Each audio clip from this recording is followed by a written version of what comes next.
I'm Julia Johnson with the Washington Examiner, and I'm joined today by Senator Ron Johnson. Thank you for talking with me today, Senator Johnson. Happy to. Let's start with the Hunter Biden saga. You've been particularly vocal about getting to the bottom of the various controversies with the president's son. In an interview last week, President Joe Biden said, quote, "My son has done nothing wrong," quote, and he also said, quote, "I trust him, I have faith in him, and it impacts my presidency by making me feel proud of him," end quote. What do you make of the president's latest defense of his son? Well, it's absurd. I'll just lay out the fact that Hunter Biden obviously solicited and paid for women for sex that were part of what was obviously an international sex trafficking ring. I believe that would be a crime, and it's reprehensible. And I guess maybe Hunter's convinced himself those women were having a good time as opposed to engaged in, sex slavery. I guess President Biden thinks the same thing. I think it's grotesque. I think it's reprehensible, and that's just, you're just, scratching the surface in terms of who the Bidens really are. And the White House really won't address this in any way. What kind of message is that sending to, everyday Americans? Well, nor the media. I've said I took no pleasure in investigating Hunter Biden. I mean, he's obviously a drug-addicted, sex-addicted, tragic example of a human being, quite honestly. And I wouldn't wish any parent to have a child like that. So I took no joy in it. But Senator Grassley and I investigated Hunter Biden because there was a much larger story, and there are much larger stakes at play here as opposed to just showing his criminal activity. And there's a much larger story here. It is the complicity, the compliance, the corruption of a mainstream media that's covering up for the Bidens. There's the complicity, compliance, and corruption of individuals within our federal agencies that are also protecting them. To me, that is the much more troubling and much larger story when it comes to the Hunter Biden episode. Earlier this month, yourself and Senator Chuck Grassley sent a letter to Secretary of State Antony Blinken asking him to produce and preserve all records related to his correspondence with Hunter Biden. This comes after the revelation that Blinken may have lied under oath when he said he didn't communicate via email with Hunter Biden. Emails from Hunter Biden's laptop hard drive were looked at and verified by the Washington Examiner, revealing that Blinken did in fact correspond with Hunter Biden. What is the next step after this discovery, and what is on the table in terms of addressing this apparent lie? Well, it was a lie. I mean, we asked him, did you communicate with Hunter Biden via email or text? He said no, unequivocally. And now we have his emails. So he lied. Again, that's part of the larger story. This is when Antony Blinken was serving as Deputy Secretary of State. His wife was also serving the State Department. Antony Blinken, he didn't sit down and interview with us voluntarily before the election. We had about 10 or 11 other members of the State Department that did. But Antony Blinken canceled his interview. He finally sat down with us in December after Biden had won, and he wanted to become Secretary of State. He knew I was on Senate Foreign Relations, and in his confirmation hearing, I'd probably be asking him some pretty tough questions. So he wanted to get that behind him. So he sat down in that interview, and he lied to us.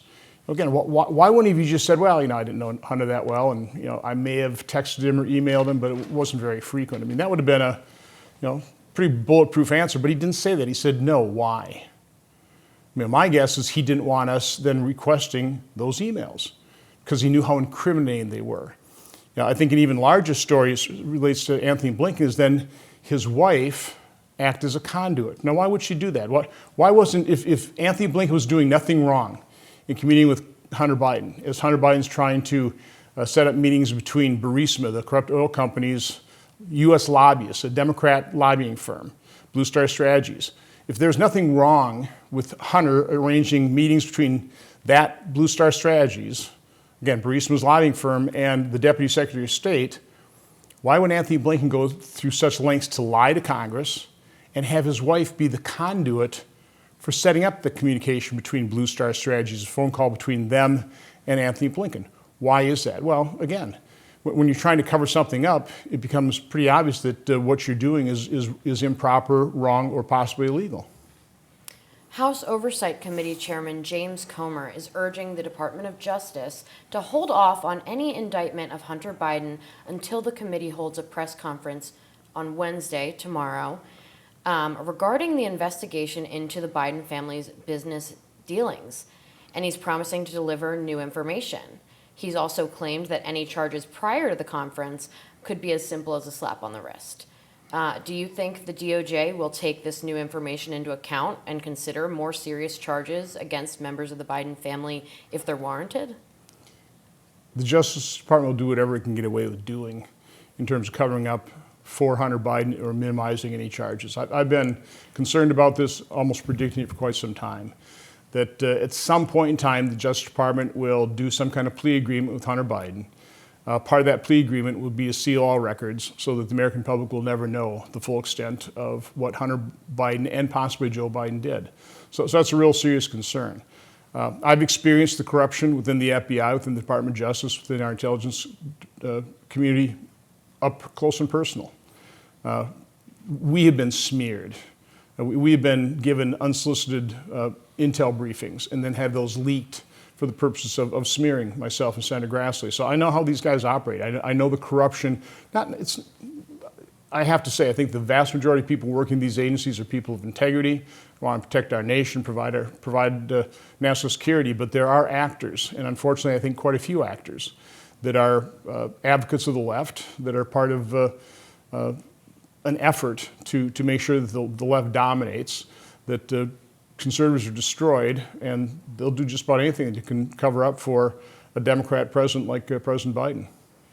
And would you similarly characterize what you expect the DOJ to do as a slap on the wrist? Well, I mean, enter some plea agreement for some minor tax evasion charge or failure to file or something like that, and then do a plea agreement, seal the records, and be done with it. Last month, Biden signed a bill immediately ending the COVID-19 national emergency. At the beginning of this month, the White House said in a press release that COVID-19 vaccines will no longer be required for federal employees or federal contractors.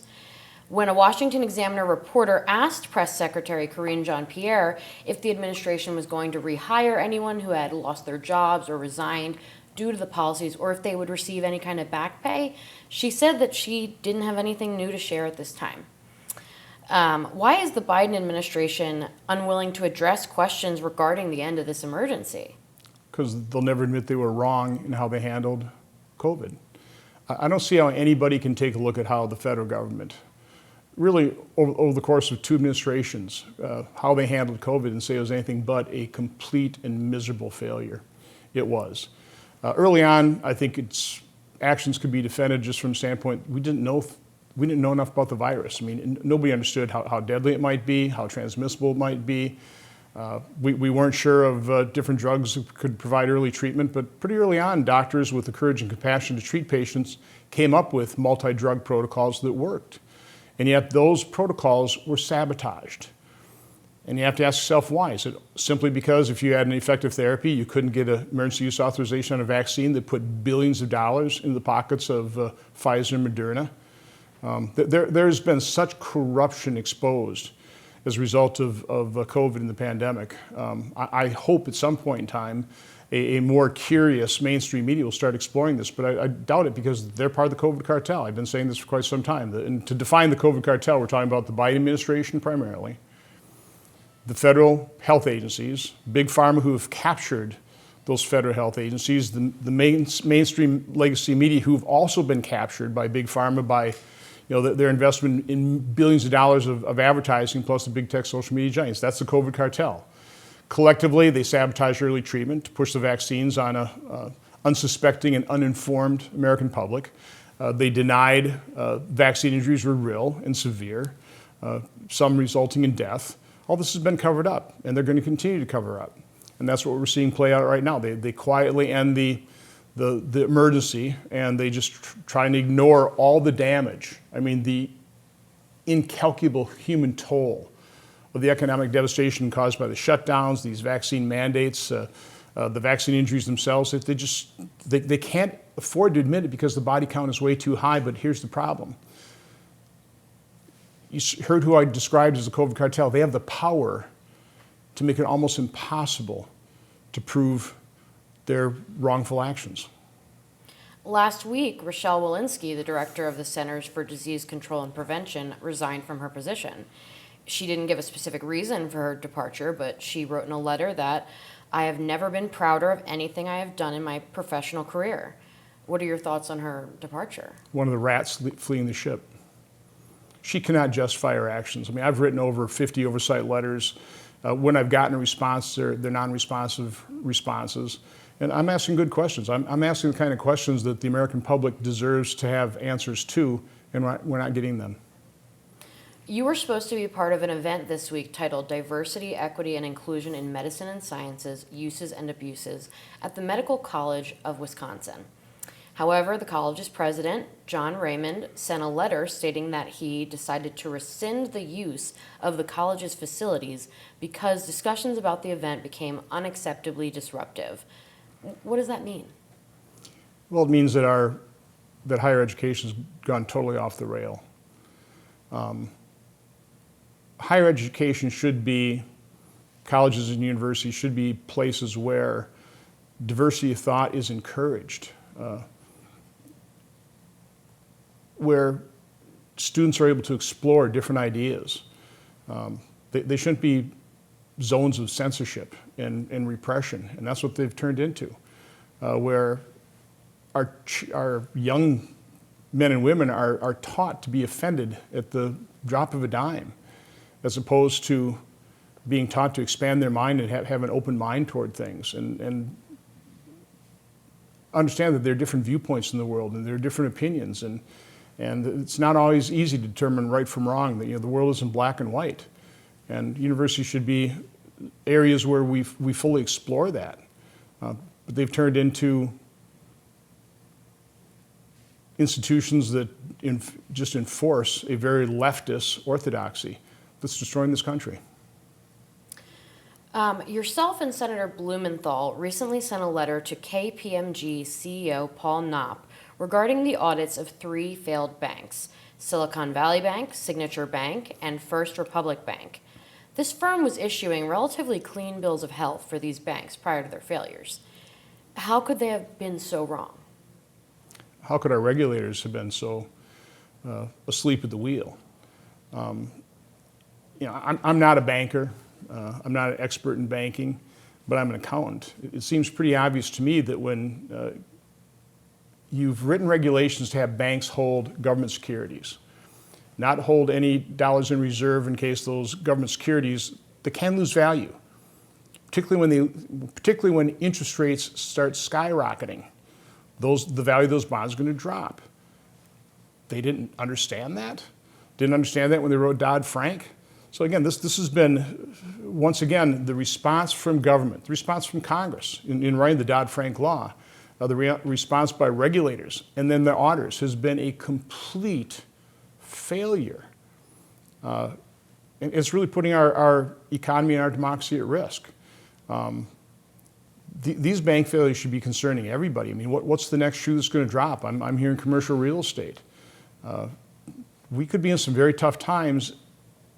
And to go back to the fundamental problem here, it's because you have a Congress that has no discipline in terms of what money we spend that we don't own, that we don't have. We're printing all this money, rely on the fact that we're the world's reserve currency. Well, that's changing as we see Saudi Arabia do deals with China and Brazil.